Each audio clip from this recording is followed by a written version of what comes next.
Իշխան փռում լավաշով ուտեստ է եռանկյունում, պատրաստում ենք այս սենց մեծ իշխաններից, որ ավելի համով լինի։ Ֆիլեն հանելուց հետո անցնելու ենք փշազատման պրոցեսին, հետո ցույց ենք տալու, թե ոնց ենք մարինացնում։ Հայաստանում ամենահամով իշխանը Սարուխանի իշխանն է,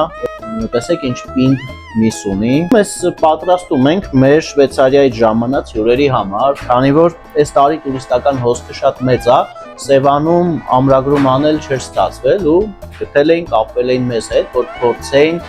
իշխանը հայկական, տեսնենք ինչ կարծիք կունենա։ Զուկը ինչ է սիրում, անպայման կիտրոն, արխուն եւ շատ քիչ համեմունքներ, բայց իմ ամենասիրած պահը այդ ձկան գլուխներն է, որ հետո սրանով ձկնապուր եմ պատրաստում։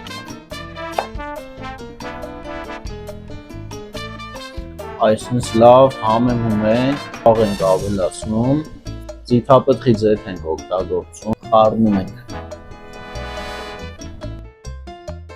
Ես ու Անահիտը առաջինը կփորձենք այն, ինչ որ փորձելու են մեր հյուրերը։ Իդեպ Անահիտը ինձ պարբերաբար ասում է ձեր ֆիդբեքերի մասին, մենք ինչերի վրա պետք է աշխատենք, թե սպասարկման մասով, թե երբեմն լինում է խոհանոցի մասով։ Ու առհասարակ ամառը պետք է շատ ձկնային մթերքներ օգտագործել,